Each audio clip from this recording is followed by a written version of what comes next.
It's a madhouse! A madhouse! Well, we're back at the rifle range for CETME test session number 2. I got it back to the bench. I checked a couple of things out on it that could possibly have been causing the problem. The first thing I thought was that the ejector lever was bent, because that's a common problem with these CETMEs, and that will cause the bolt carrier to jam in the rear.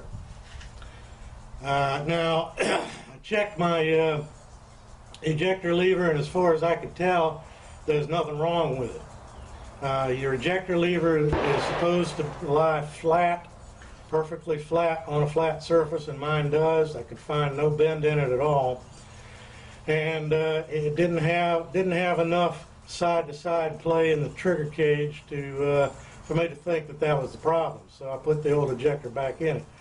I had, however, bought a new unused ejector lever just in case. Now, the thing that I had noticed while I was taking it apart is that the trigger pack was inside the lower receiver extremely tight. It was very difficult to get in and out. And I think that whoever either built it, or either the monkeys that built it, or whoever owned it last, whenever they had taken it out and put it back in, I think they didn't get it in all the way, and that the edge of the trigger cage was slightly above the edge of the lower receiver, and I think that's what the bolt carrier is dragging and causing it to stop. So what I did is, after measuring it, the distance between the lower receiver rails, I widened them just enough so that now the trigger pack comes in and out with firm finger strength, and there's no gap between the rails on the lower receiver and the trigger cage, and the top of it sits below the level of the lower receiver edge. I think, sorry, had a sore throat for the last 3 days. I think that that was the problem. We won't know for sure until we shoot it. If it cycles properly, then that was the problem. And if you're having a similar problem, then hopefully this will help you. If it does not cycle properly, then it's back to the gunsmithing bench to figure out what the monkeys did. So I'm going to fire, as in the last time, I'm going to fire 1 round out of the magazine for safety's sake. If it seems to function, then I'll fire the next magazine with 2 rounds. If that functions properly, then I'll slow fire a complete magazine, and lastly I'll empty a full magazine at fast fire. So let's get to shooting and hope that this works.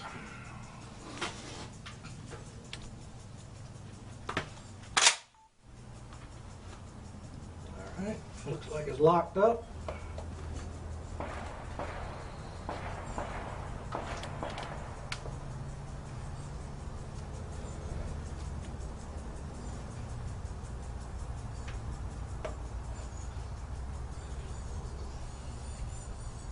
Taking aim at the berm.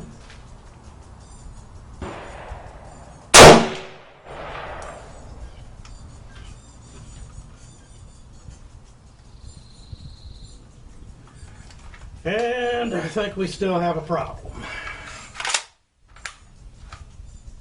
But maybe not as bad as it was.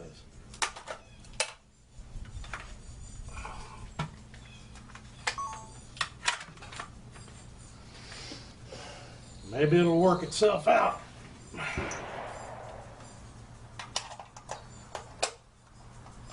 So now I'm going to try 2 rounds and see if that'll work.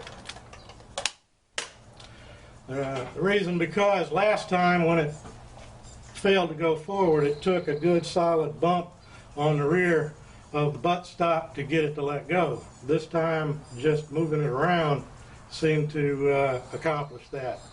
So perhaps after a few rounds it'll work out whatever residual problem it's having. We will see.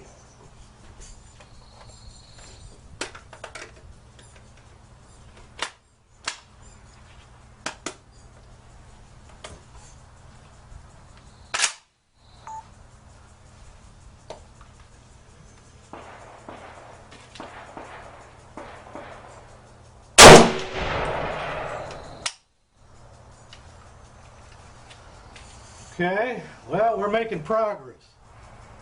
This time the bolt carrier came forward, although there was some hesitation. Whether it chambered the round or not, and whether or not it went in fully into battery, we don't know yet. I'm going to find out. Nope, did not chamber the round.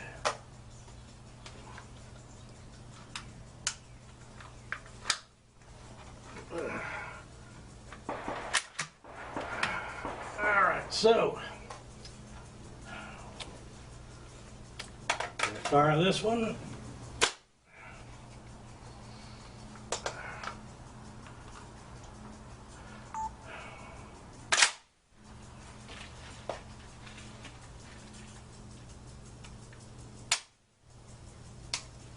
Not good. Not a good sign.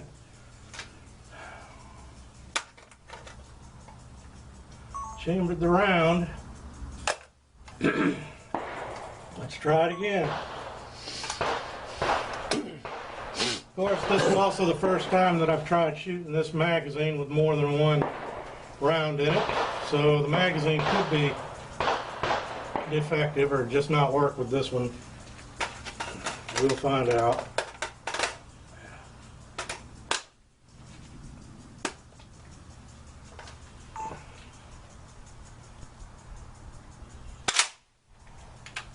I don't think that went all the way. We'll find out.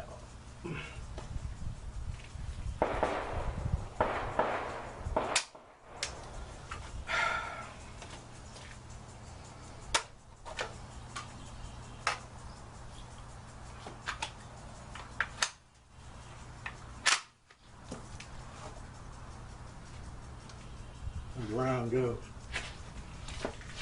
Dang. Alright. We're going to try a different magazine.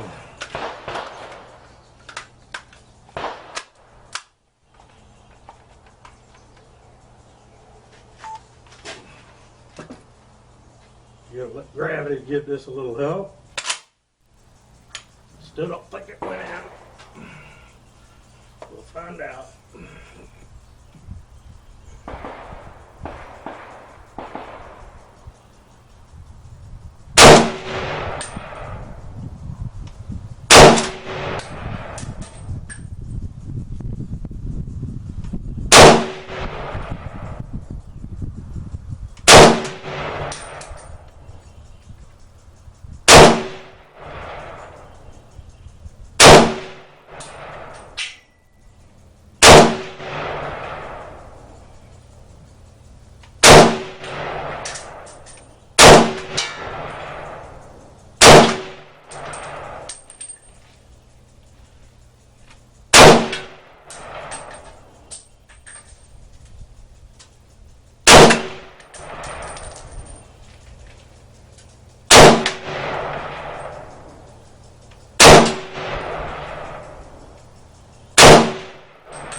Well, we seem to have made some progress here. I'm not real sure why the problem's at the beginning, but it seems to be working itself out now. So since the ejector lever, it's ejecting with proper authority and reliability, the problem is definitely not the ejector lever.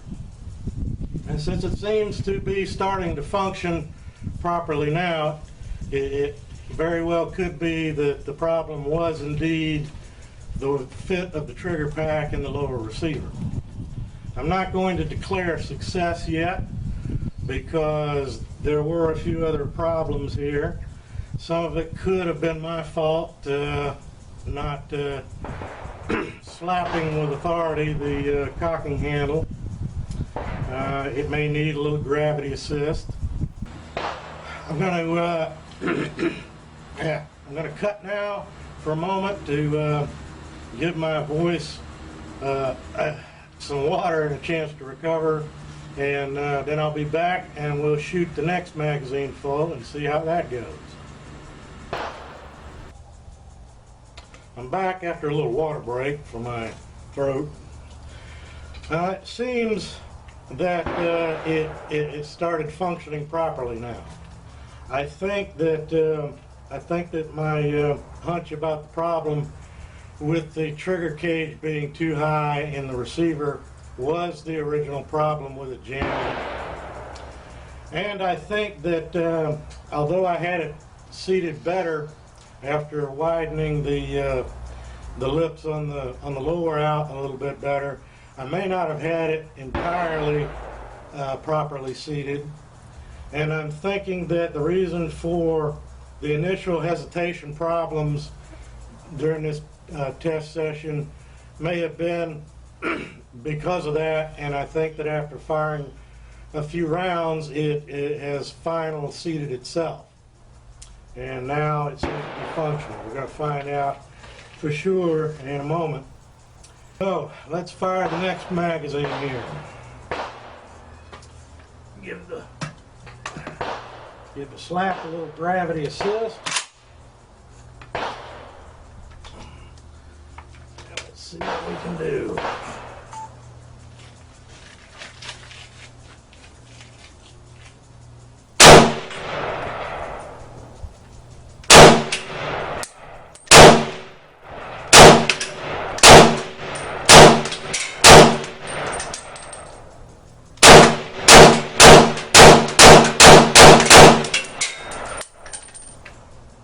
That's encouraging.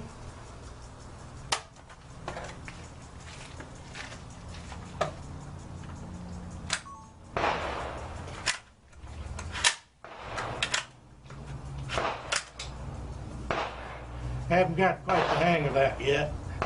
It is pretty stiff. It takes a lot of bicep action there to do that, and I'm afraid that at my age and with the health problems I've had, my bicep action isn't quite as good as it used to be. But that is very encouraging. That's 2 full magazines through it without a problem. We got 1 more magazine to go.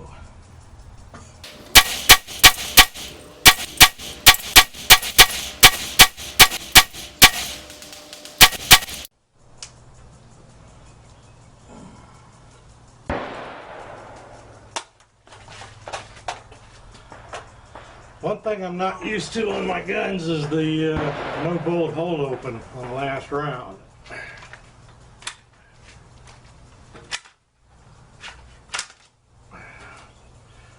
Well, it seems to be fixed.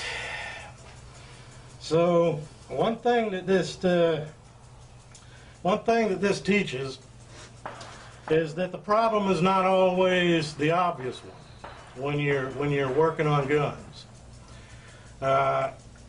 You know, because I'm not familiar with working on this particular type of weapon system, I did a lot of research on the internet, on various gun forums, on YouTube, everywhere I could find information, and everything that I saw told me that the most likely cause of the problem I was having with the bolt, you know, holding back to the rear was bent ejector lever. And so that was the assumption I was going on when I started to work on it after the last test session. And it wasn't until I got into it that I made the observations about the trigger cage and how tight it was in the lower, and the fact that it seemed to be sitting up higher than it should, that gave me the idea of what the real problem was. So rather than just swap out the ejector lever, I put the original back in it after checking its straightness, and you see the result. Well, the next time you see this CETME, we will be put a scope on it, and we'll come out here and sight it in, and then we'll do some accuracy testing with it.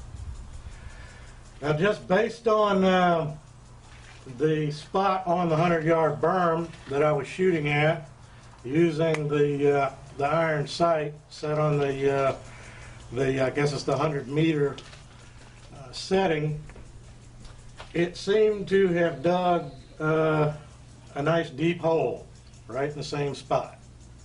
So I'm hoping that that's going to be an indication of the level of accuracy that this will have. Because I'd hate to put this much time, effort, blood, sweat, and tears into it, and it turn out to shoot patterns instead of groups. So I think I got one round left. It's over there by you, John.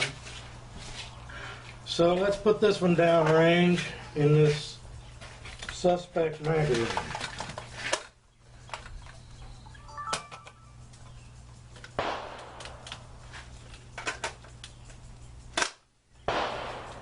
Locks up good. Give it a gravity assist.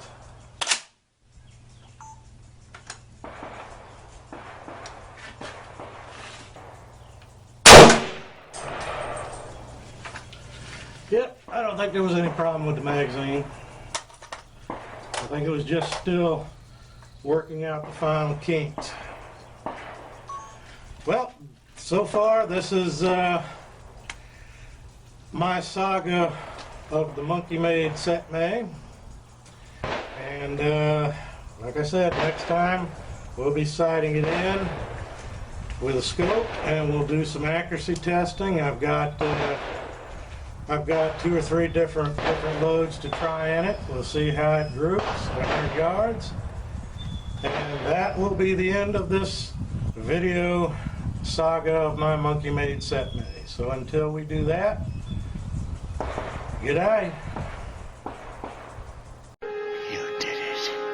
You cut up his brain, you bloody baboon!